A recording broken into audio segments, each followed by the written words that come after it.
नमस्कार मित्रों, मैं आचार्य कृष्णदेव एक बार फिर आपसे प्रत्यक्ष हो रहा हूँ। उम्मीद है आप सभी कुशल मंगल होंगे। सबसे पहले भगवान से प्रार्थना। ओम नमो भगवते वासुदेवाय। ओम नमो भगवते वासुदेवाय। ओम नमो भगवते वासुदेवाय। मित्रों, आज का हमारा टॉपिक है कि भले लोग और भगवान को मानने वाले लोग क्यों सबसे ज़्यादा दुखी हैं संसार में। आप अपने आसपास देखिए, अपने परिवार में देख सकते हैं, अपने संबंधियों में देख सकते हैं कि जो लोग भगवान को मानने वाले लोग हैं, जो भले लोग हैं, जो दूसरों को तकलीफ़ नहीं देते, और उनको आप देखेंगे, उनको सबसे ज़्यादा आप स्ट्रेस और डिप्रेशन में देखेंगे, तकलीफ़ में देखेंगे। ऐसा आखिर क्यों होता है? कॉज एंड इफ़ेक्ट है। अगर कोई कारण है तो उसका कोई अगर परिणाम है तो उसका एक कारण भी होगा, और कोई परिणाम है तो उसका, अगर वो परिणाम अच्छा नहीं है तो उसका निदान भी होगा।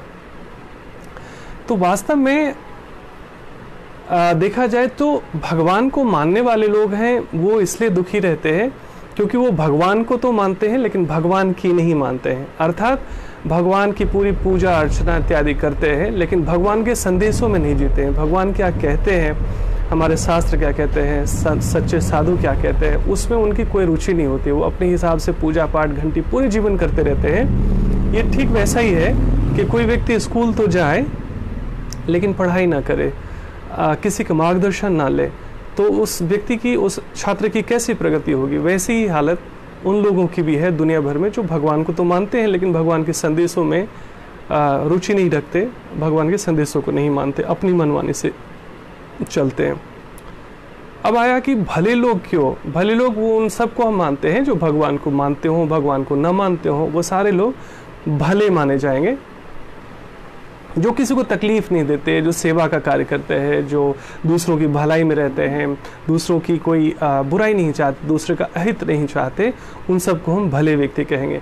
लेकिन दुर्भाग्यपूर्ण है, मैं देखता हूँ मेरे पास प्रतिदिन कुछ काउंसलिंग के केसेस आते हैं और उसमें से मैं सबसे ज़्यादा उन लोगों को स्ट्रेस और डिप्रेशन में देखता हूँ जो अच्छे लोग हैं, जो अच्छे इंसान हैं, जो दूसरों को तकलीफ नहीं देते, जो दूसरों की फिक्र करते हैं, जो दूसरों की केयर करते हैं।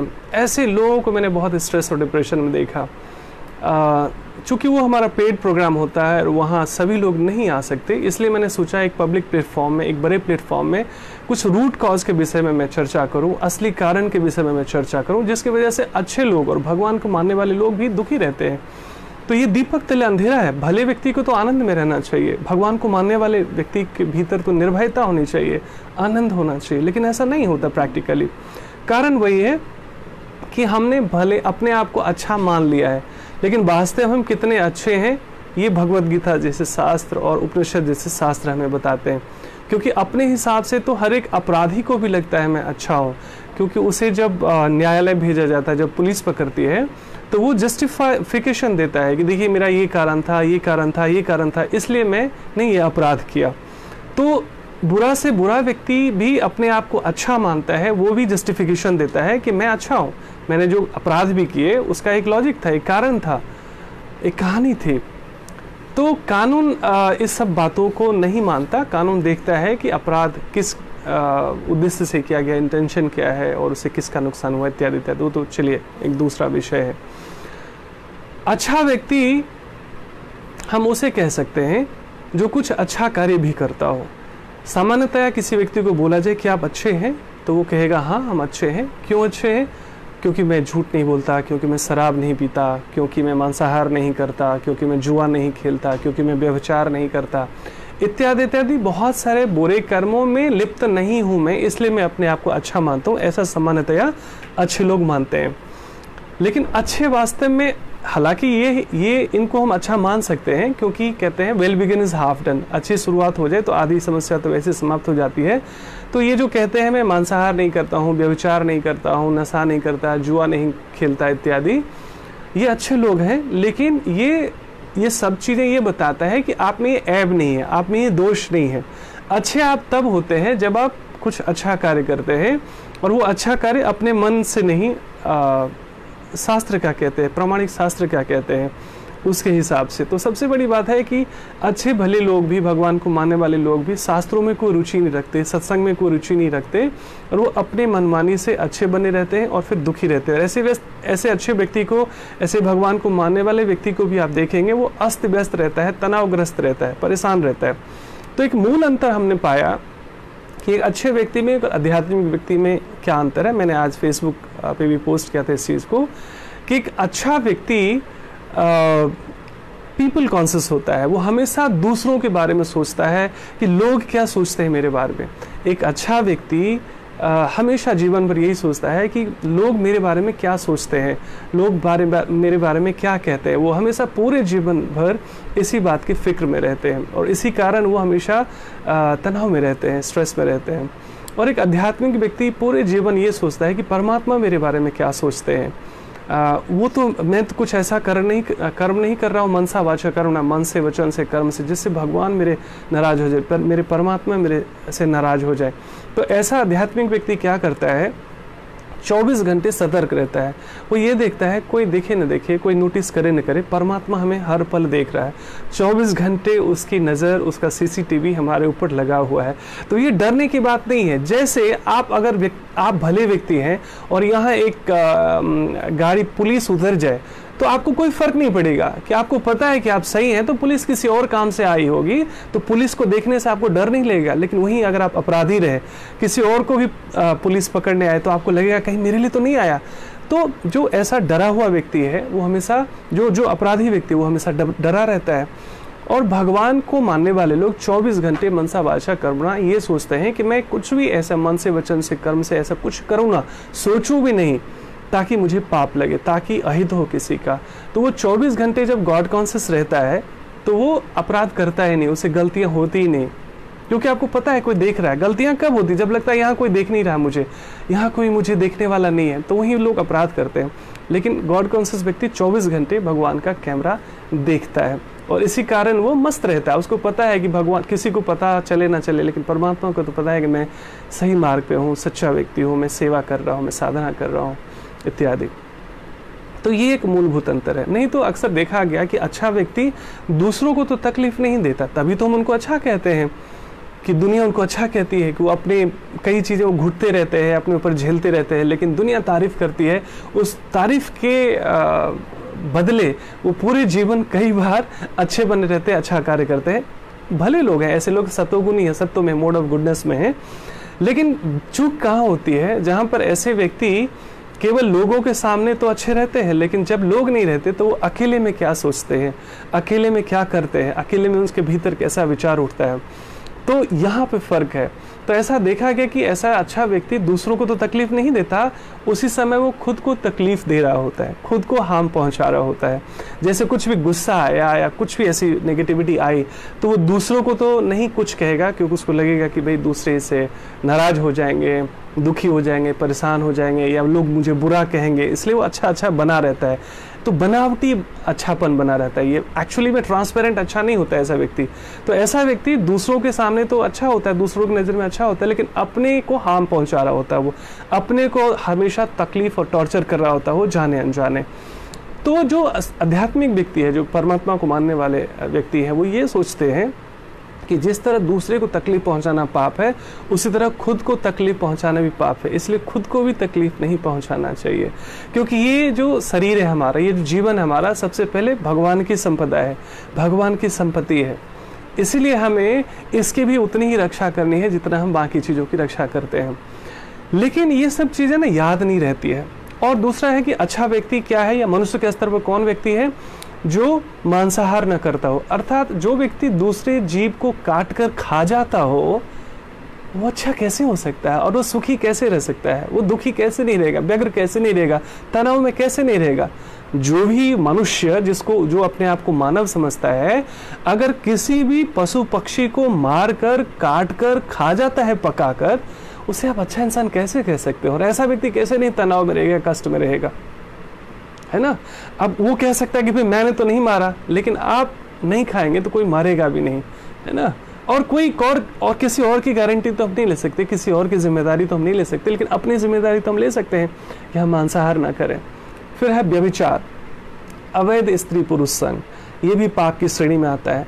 अगर आपको लगता है आप अच्छे हैं और आपके ऐसे संबंध हैं, तो आप गिरेंगे ही गिरेंगे, आपको तकलीफ होगी ही होगी, किसी न किसी तनाव और परेशानी में आप पड़ेंगे ही पड़ेंगे। तो आप अपने आप को अच्छे मानते हैं, लेकिन आप कर्म आपके अच्छे नहीं हैं। तो यहाँ पर चेक करने की बात है, ये किसी की निंदा नहीं है, सेल्फ असेसमेंट है कि जो व्यक्ति मांसाहार कर रहा हो, जो व्यक्ति व्यभिचार कर रहा हो, वो अच्छा व्यक्ति कैसे है, और ऐसा व्यक्ति क्यों न नरक में गिरे, और क्यों न पाप में गिरे, और क्यों न उसे तकलीफ हो।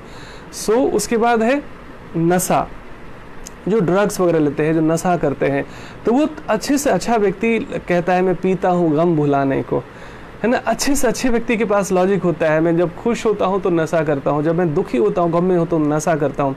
नशा अर्थात मनुष्य को पशुतुल्य बना देता है, वो राक्षस बना देता है, वो व्यक्ति फिर ना होश में रहता ही नहीं है ना। तो नशा करने वाला व्यक्ति शरीर को भी नुकसान पहुंचाता है, शरीर को भी दूषित करता है, मन को भी दूषित करता है, अपने आसपास के वातावरण को भी दूषित करता है। तो ऐसा व्यक्ति अच्छा कैसे हो सकता है, क्यों ना तकलीफ में होगा ये व्यक्ति। उसके बाद है जुआ खेलने वाला व्यक्ति। जुआ खेलने वाला मतलब ऐसे गैम्बलिंग जिसमें कुछ ना कुछ जो है सेल्फ गेन, सेल्फ स्वार्थ, और कई बार चीटिंग प्रोपेंसिटी और बहुत सारी चीज़ें इन्वॉल्व होती है। इसलिए जो व्यक्ति नशा करता हो, मांसाहार करता हो, जुआ खेलता हो, व्यभिचार करता हो, इसको हम अच्छा व्यक्ति नहीं कह सकते, बल्कि मानव के स्तर पर भी हम नहीं कह सकते। ये पशु तुल्य होते हैं, बल्कि पशु इनसे अच्छे होते हैं इनफैक्ट। तो कई बार चूंकि अध्यात्म की बातें बहुत कड़वी होती है, इसलिए लोगों को पसंद नहीं आती, क्योंकि हमें तो बहुत तारीफ सुनने की आदत है ना। हम चाहे जैसे भी हो, हमें तारीफ मिले, थोड़ी प्रशंसा मिले, सब पैम्पर करे, सब कहे बहुत आप कितने अच्छे हो। तो यही एक अच्छा व्यक्ति पूरे जीवन भर चाहता है। तो ऐसा अच्छा व्यक्ति जिसके कर्म बाहर कुछ और होते हैं, भीतर कुछ और होते हैं, जो ट्रांसपेरेंट नहीं होता है, तो ऐसा व्यक्ति भी दुखी रहता है। यही कारण है दुख का। और दूसरा, खुद को भी अगर आप नुकसान पहुंचाते हैं, दूसरों को तो नुकसान नहीं पहुंचाते, अगर आप अच्छे होकर खुद को नुकसान पहुंचाते हैं, तो भी आपको नहीं पता है कि ये परमात्मा की संपत्ति है, इसकी कैसी रक्षा करनी चाहिए, इसकी कैसे हिफाजत करनी चाहिए, है ना। जो लोग प्रतिदिन योग नहीं करते, सात्विक आहार नहीं लेते, है ना, स्वाध्याय इत्यादि नहीं करते, धार्मिक शास्त्रों का अध्ययन नहीं करते, तो वो उनमें प्यूरिफिकेशन नहीं होता। तो पूरी संसार की कंटेमिनेशन, अर्थात क्या होता है कि पूरा जीवन हमारा क्या होता है कि दूसरे के हाथ में हमारा रिमोट होता है। दूसरे चाहे तो मैं खुश कर दे, दूसरे चाहे तो मैं दुखी कर दे। तो हम पीपल डिपेंडेंट होते हैं या पीपल कॉन्शियस होते हैं। सो पूरे जीवन भर एक्चुअली हम यही देखते हैं कि लोग क्या सोचते हैं मेरे बारे में, या मुझे लोगों को कैसे इंप्रेस करना है। और यही कारण है, देखिए, अच्छे से अच्छा भला व्यक्ति शादी हो, पार्टी हो, कुछ भी कार्य हो, करोड़ों रुपये खर्च करता है, और जब कुछ निंदा या कुछ बुराइयां उनकी निकाली जाती है कि वो ठीक नहीं था, वो ठीक नहीं था, खाना ठीक नहीं था, सजावट ठीक नहीं था, इत्यादि इत्यादि। कुछ लोग तो आते ही हैं दोष ढूंढने के लिए, खासकर जो आपके बहुत करीबी रिश्तेदार होते हैं। तो उनमें क्या क्या अच्छा था आपके प्रोग्राम में, उसमें उनकी कोई रुचि नहीं होती है। कुछ लोगों की विशेष रुचि होती है कि क्या क्या फॉल्ट था, क्या क्या कमियां थी।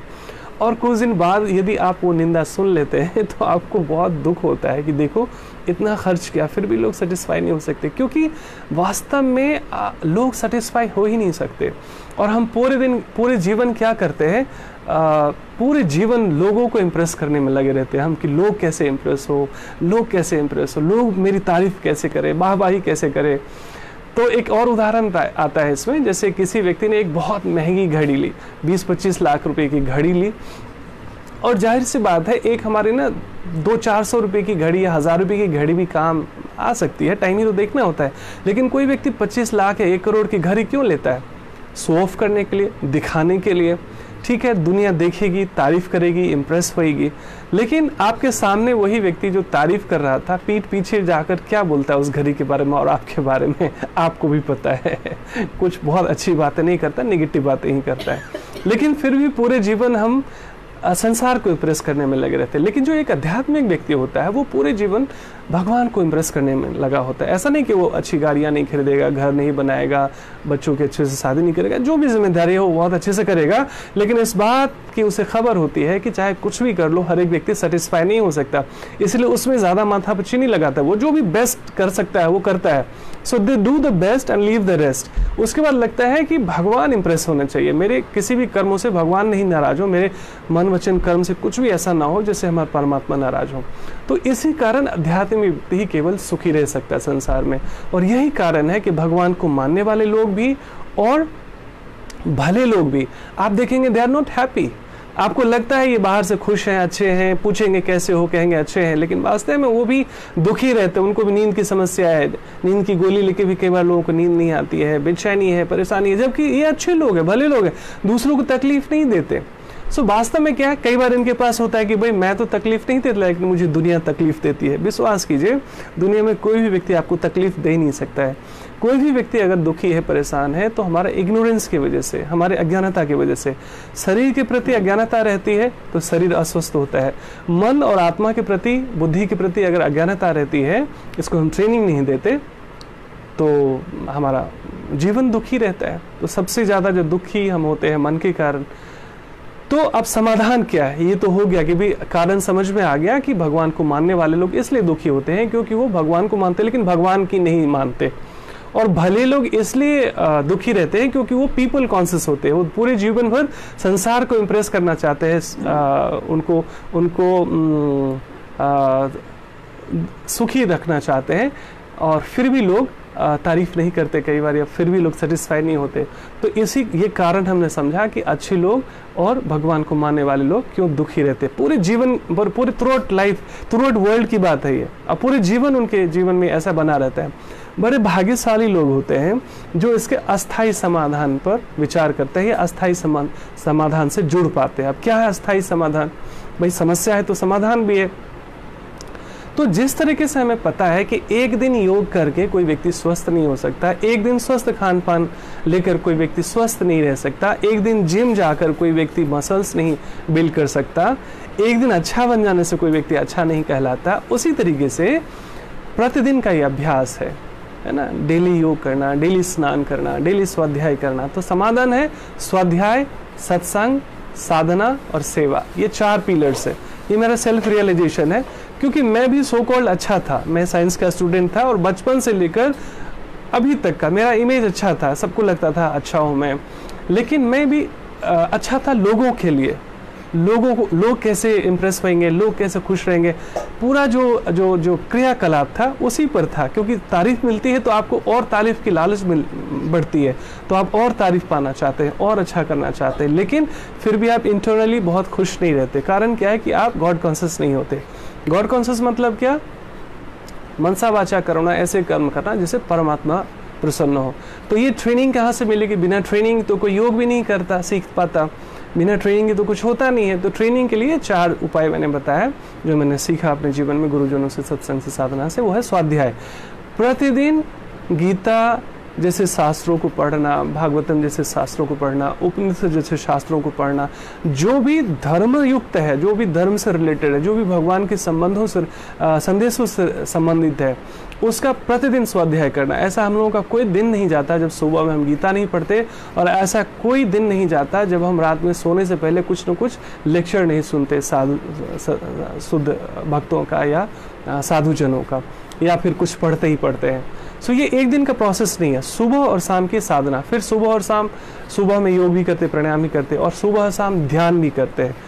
अलग अलग विधियां हैं ध्यान की, वो आप सीख सकते हैं। जैसे हम लोग जप ध्यान भी करते हैं, साइलेंस मेडिटेशन भी करते हैं। So it's everyday process. जैसे आप डेली खाना खाते हैं, डेली पानी पीते हैं, है ना, डेली हेल्दी डाइट लेते हैं, तो एक्चुअली में रिजल्ट में आपका अच्छा स्वास्थ्य रहता है। So it's not a 1 day process. So इसलिए प्रतिदिन स्वाध्याय करना, अर्थात गीता जैसे शास्त्रों को पढ़ना। अब सवाल आता है, केवल पढ़ के बात समझ में आ जाती तो स्कूल कॉलेज और गुरुकुल की क्या आवश्यकता थी, गुरुजनों की क्या आवश्यकता थी? तो यहाँ पर आती है सत्संग की बात। सत्संग मतलब सत्य का संग करना। सत्य कौन? वो परमात्मा। और परमात्मा से जुड़ी हुई जितनी भी चीजें हैं, और उससे अलग तो कुछ है ही नहीं, वो सत्संग, उसकी चर्चा करना। तो साधु और शास्त्र क्या कहते हैं? इसे शुद्ध भक्तों से सुनना, है ना। तो अभी पेंडेमिक में आप चूंकि जा नहीं सकते लाइव प्रवचन सुनने, तो हमारे पास यूट्यूब है, सोशल मीडिया है, अलग अलग माध्यम है, जिन खोजा तिन पाया। जैसी चाह रहेगी वैसी चीज़ें मिल जाएंगी आपको। एक से एक बाहियात चीज़ें हैं, नेगेटिव चीज़ें हैं सोशल मीडिया पर, यूट्यूब पर, फेसबुक पर, और एक से एक अच्छी चीज़ें हैं, पॉजिटिव चीज़ें हैं। तो जैसा हमारा इंटरेस्ट रहता है वैसी चीज़ें हम अट्रैक्ट करते हैं। Purity attracts purity. कुछ लोगों के मन में अपराध बोध होता है, अपराध करने की प्रवृत्ति होती है, पाप करने की प्रवृत्ति होती है, तो ऐसे लोग, ऐसे ग्रुप्स उनके संगी हो जाते हैं, साथी हो जाते हैं, ऐसे लोगों को अट्रैक्ट कर लेते हैं, उनका भी समूह बन जाता है।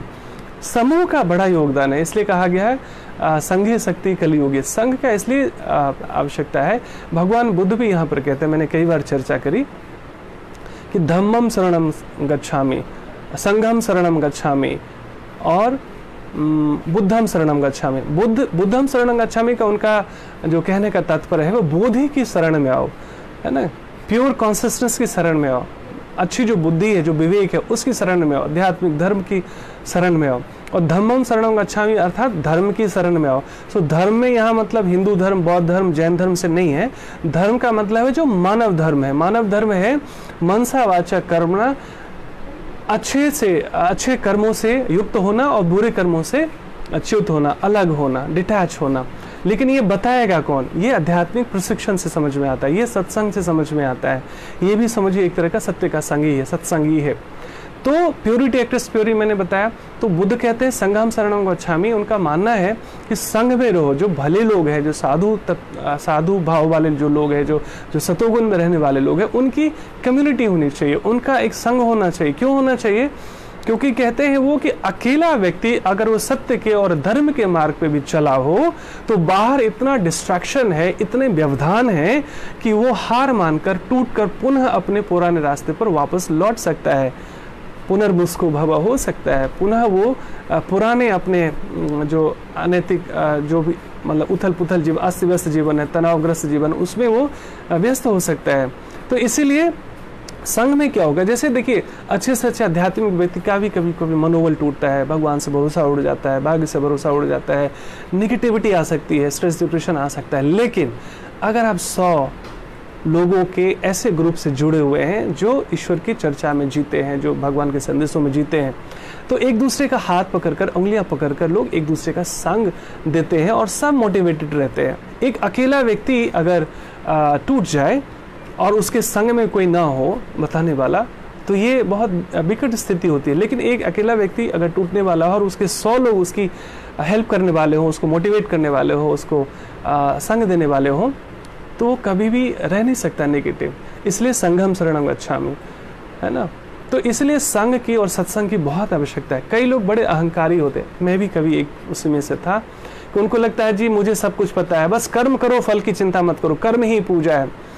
अब ऐसा होता तो अब तनाव में क्यों रहते, डिप्रेशन में क्यों जाते? जो लोग कर्म ही पूजा कहते हैं वो भी देखो ना अस्त व्यस्त परेशान रहते, क्यों रहते हैं? क्यों आनंद में नहीं रहते 24 घंटे?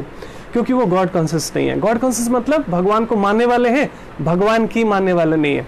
सो भगवान की बात कैसे समझ में आएगा? गीता जैसे संदेश को समझ में आएगा। अपने से समझ में आता नहीं कई बार, फिर भी पढ़ना चाहिए। कई लोगों के लिए अपॉर्चुनिटी नहीं है कि वो संघ में जा पाए, हालांकि जा सकते हैं, हर एक व्यक्ति के पास स्वतंत्रता है, लेकिन कई बार कोई ना कोई एक ऐसा कारण बनता है। लेकिन गीता जैसे संदेश हर एक घर में पढ़ा जा सकता है, पढ़ना चाहिए।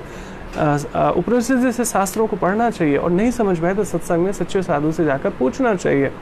तो स्वाध्याय प्रतिदिन, फिर सत्संग जैसे भी नहीं प्रतिदिन हो सके तो वीक में कम से कम एक बार, और फिर साधना।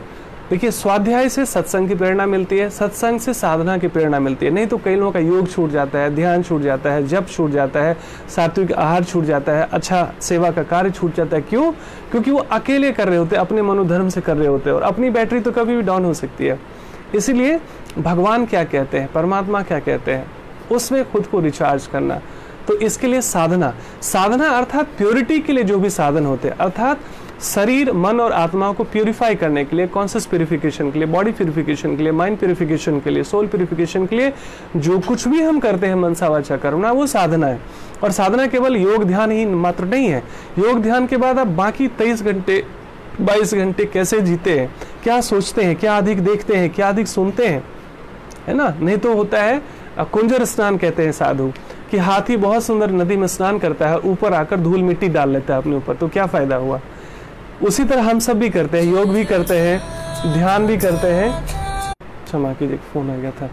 तो योग भी करते हैं, ध्यान भी करते हैं, और बाकी दिन पूरे दिन कुछ गंदी चीज़ें देखकर, नेगेटिव बाह्यात चीज़ें देखकर आँखों से आहार ले लेते हैं, कानों से आहार ले लेते हैं, और यहाँ पर संग्रह हो जाता है संस्कार में। तो यहाँ जो कुछ भी हम अधिक देखते हैं, जो कुछ भी अधिक सुनते हैं, जो कुछ भी अधिक सोचते हैं, और सोचते अधिक क्या है, जो हमने स्टोर किया है आँखों के माध्यम से, कानों के माध्यम से, तो यहाँ सबकॉन्शियस माइंड में प्रोग्रामिंग होती रहती है। तो हमारी जो पर्सनैलिटी है वो प्रोग्रामिंग का ही रिजल्ट है। जैसे यहाँ पर प्रोग्रामिंग होगी, इसी में हम कहते हैं कोई अच्छा व्यक्ति है, कोई बुरा व्यक्ति है। बुरा व्यक्ति मतलब क्या है कि बार बार उसके कान और आंख में से उसने कुछ निगेटिव ही अपने आसपास से, अपने पेरेंट्स से, अपने सोसाइटी से, अपने आसपास के वातावरण से क्या किया, केवल नेगेटिव चीजें ही उसने कलेक्ट करी आंखों के माध्यम से, कान के माध्यम से।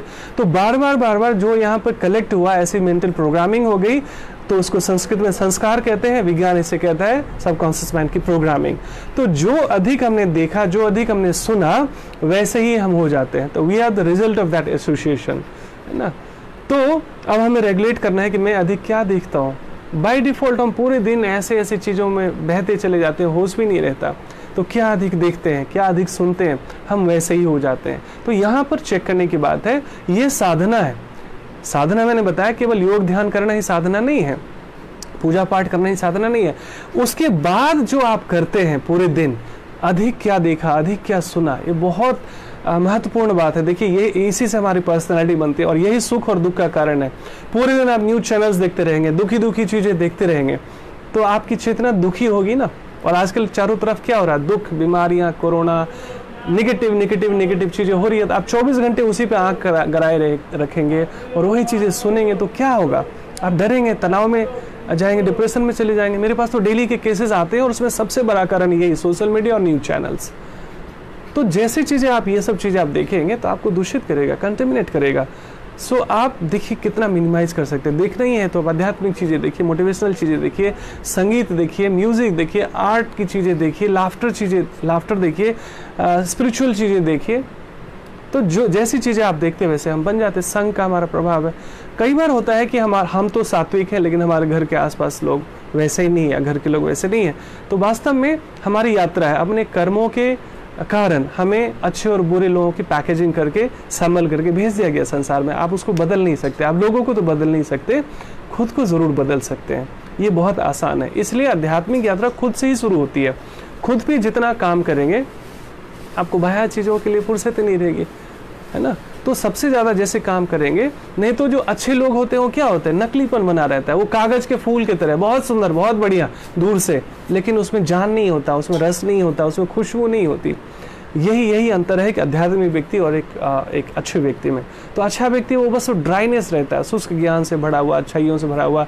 ऐसे लोगों को देखेंगे सेवा भी करते हो, लेकिन फिर भी खुश नहीं रहते वो, क्योंकि सेवा में किसी ने निंदा निकाल ली, किसी ने कह दिया जी ये स्वार्थी हैं, इत्यादि इत्यादि। वो बेचारे परेशान हो जाते हैं, कई बार अच्छाई का काम छोड़ देते हैं, अच्छाइयाँ छोड़ देते हैं। आध्यात्मिक व्यक्ति को कोई गाली भी देते, वो सेवा नहीं छोड़ता। सो मैंने 4 पिलर बताया था। स्वाध्याय, प्रतिदिन गीता जैसे शास्त्रों को पढ़ना, सत्संग अर्थात ऐसे लोग जो गीता जैसे संदेशों में जीने का प्रयास कर रहे हैं, ऐसे लोगों का अधिक से अधिक संग करना, चाहे वो वर्चुअल प्लेटफॉर्म पे हो, चाहे लाइव हो। और उसके बाद है साधना अर्थात प्रतिदिन योगासन, प्राणायाम, ध्यान इत्यादि करना, और साथ साथ 23 घंटे रेगुलेट करना अपनी आंखों को, कानों को, कि वो क्या अधिक देख रहा है, किसका अधिक संग कर रहा है। और फिर सेवा से प्यूरिफिकेशन होती है। जो भी आपने स्वाध्याय किया, साधना करा, सत्संग करा, उसका रिजल्ट वास्तव में पता चलता है सेवा से। जब भी आप सेवा करते हैं तो कुछ लोग तारीफ करते हैं, कुछ लोग निंदा करते हैं।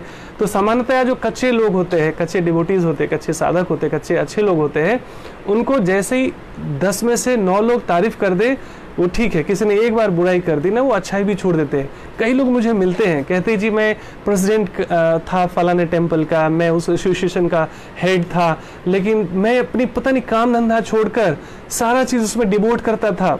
ऑस्ट्रेलिया के एक हाल ही में एक हमारा काउंसलिंग सेशन हुआ था, तो एक बहुत सीनियर क्या, लाइक 55-60 के आसपास होंगे।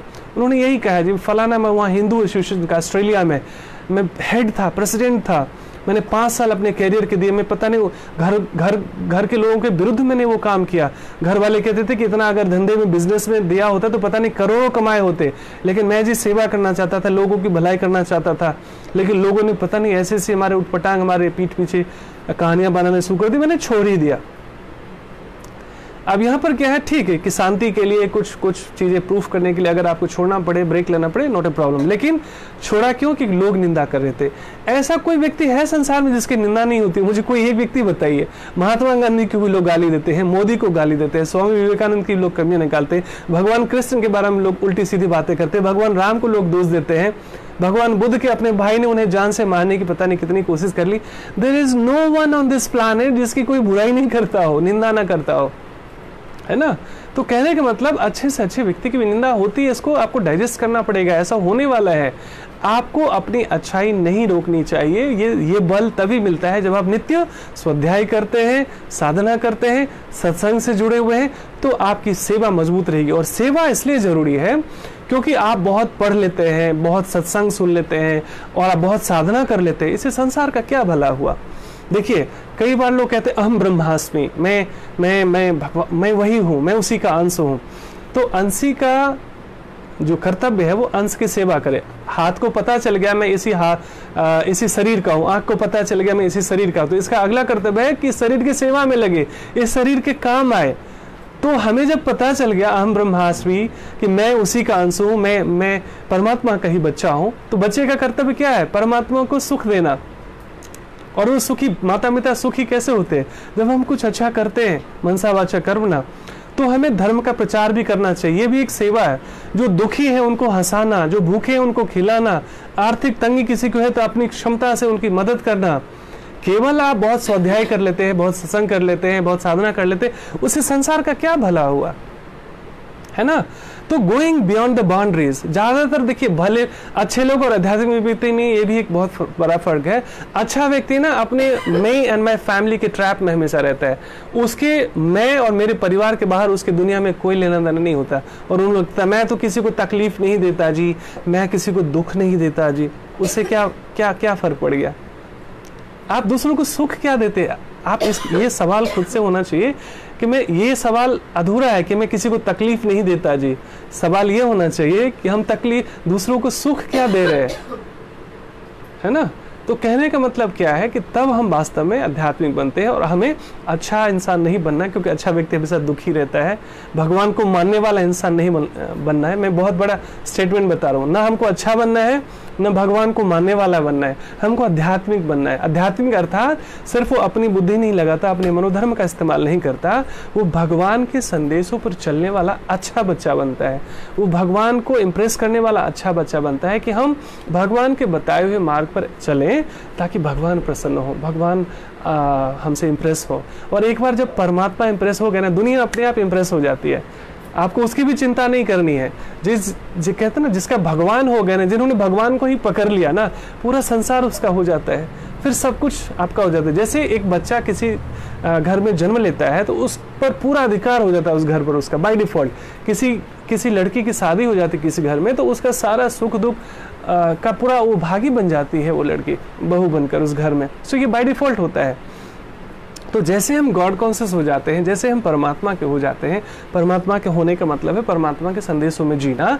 नहीं तो होता क्या है, कोई बच्चा गुड मॉर्निंग गुड इवनिंग बहुत अच्छी अच्छी मीठी मीठी बातें करे अपने पेरेंट्स के लिए, बात एक ना माने अपने पेरेंट्स की, तो क्या हम उसे अच्छा बच्चा कहेंगे? नहीं कहेंगे। तो एक संसारिक माता पिता भी ऐसे बच्चे से खुश नहीं रहते, तो परमात्मा कैसे खुश होएगा? और संसारिक माता पिता को तो लोग धोखा भी दे देते, झूठ भी बोलते, गुमराह भी कर देते, लेकिन वो तो बॉस है वो तो त्रिकालदर्शी है, और वो कहते हैं ना अंतर्यामी है। हमारे भीतर क्या भाव चल रहा है वो भी उसको पता है, वो भी पढ़ लेता है। जो दुनिया को पता नहीं चलता वो भी उसे पता चल जाता। उसको हम धोखा नहीं दे सकते, उसको हम चीट नहीं कर सकते। तो नहीं तो अक्सर कहा कि किसी ने बहुत सुंदर कहा है कि वो ढूंढते हो मुझे इबादत खानों में, मैं वहाँ भी हूँ जहाँ तुम गुनाह करते हो। तो अक्सर हमें लगता है भगवान मंदिर में है, तीर्थ स्थल में है, और जहाँ हम पाप करते हैं वहाँ थोड़ी ना वो देख रहे हैं, लेकिन वो उसकी आंखें तो हजारों आंखें हैं, करोड़ों आंखें, वो हर क्षण हमें देखता है। तो जब इस भाव में हम जीने लगते हैं तो हम पाप में लिप्त नहीं होते, हम सदकर्मों में लिप्त होते हैं, हम साधु भाव में हो जाते हैं, हम सत्व में रहते हैं, सत्वगुण में रहते हैं, मोड ऑफ गुडनेस में रहते हैं, तो हमें अच्छा बनना नहीं पड़ता, हम अच्छे हो जाते हैं। दोनों में जमीन आसमान का फर्क है। अच्छा बनना मतलब कोशिश करना, not bad in the beginning, और कितना अच्छा हो जाना, purified automatically by default, natural, transparent all 24 hour, but that requires regular training. स्वाध्याय, सत्संग, साधना और सेवा। सेवा से भी प्योरिटी आती है। तो तन से, मन से, धन से, जो भी आपकी क्षमता हो, सेवा में जरूर जुड़ना चाहिए। सेवा हमारे आध्यात्मिक जीवन का ही एक बहुत अहम हिस्सा है ना। कई लोगों की साधनाएं बहुत अच्छी होती है लेकिन वो सेवा बिल्कुल नहीं करते। अच्छा, ये भी अधूरा है। देखिए, कुछ लोग खुद सेवा, खूब सेवा करते हैं, वो नर सेवा, नारायण सेवा, खूब सेवा करेंगे, कहेंगे कर्म ही पूजा है, और वो साधना नहीं करते, स्वाध्याय नहीं करते और सत्संग नहीं करते। ये भी लोग अधूरे रहते हैं। इसलिए सेवा करने वालों को भी आप देखेंगे बहुत फ्रस्ट्रेट रहते, दुखी रहते, परेशान रहते। क्यों? साधना नहीं जुड़ी ना। तो साधना और सेवा दोनों एक दूसरे को कंप्लीट करता है, पूर्ण करता है। जो केवल साधना करते और सेवा नहीं करते, ये भी अच्छी बात नहीं। भगवान ऐसे लोगों से भी खुश नहीं होते जो सेवा नहीं करते। और जो केवल सेवा करे और साधना ही ना करे, अपनी प्योरिटी पे ही काम ना करे, तो कंप्लीट नहीं होता। फिर ऐसा सेवा करने वाला व्यक्ति भी पीपल कॉन्शियस ही होता है, वो गॉड कॉन्शियस नहीं होता। वो सेवा भी इसलिए करता है ताकि दुनिया तारीफ करे, माला पहनाए, है ना, तारीफ हो, पेपर पे नाम आए, स्टेज पे बुलाया जाए। सो अगर ऐसा नहीं हो तो वो दुखी हो जाते हैं, अच्छाई का काम भी कई बार छोड़ जाते हैं। सो सेवा and Sadhana together, that makes us complete. और तभी बात पूर्णता में बनती है, तभी वास्तव में हम सुखी रहते हैं, आनंदित रहते हैं हर हाल में। ये पेंडेमिक का सिचुएशन, ये कोरोना वायरस दुनिया में हर एक व्यक्ति के लिए है, लेकिन साधक जो प्रतिदिन स्वाध्याय करते हैं, साधना करते हैं, सत्संग से जुड़े हुए हैं, जो सेवा के कार्य से भी किसी न किसी, जो भी उनकी क्षमता है, ऐसे लोग आनंदित रहते हैं, सुखी रहते हैं, मस्त रहते हैं, फियरलेस रहते हैं, सिक्योर फील करते हैं, टेंशन फ्री रहते हैं, चैन की नींद सोते हैं। केवल वही जो स्वाध्याय करते हैं, साधना करते हैं, सत्संग करते हैं और सेवा से भी जुड़े। ये 4 पिलर्स है, ये परमानेंट हैप्पीनेस के सूत्र है।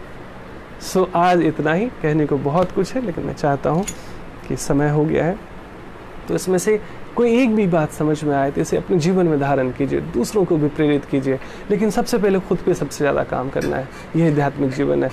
सो अगर कोई प्रश्न या जिज्ञासा हो तो आप उसे कमेंट कर सकते हैं। अभी तक मैं देख रहा हूँ कि कोई प्रश्न नहीं है फिलहाल तो। सो मैं यही वाइंड अप करता हूँ। बहुत बहुत धन्यवाद। Thank you for your patience.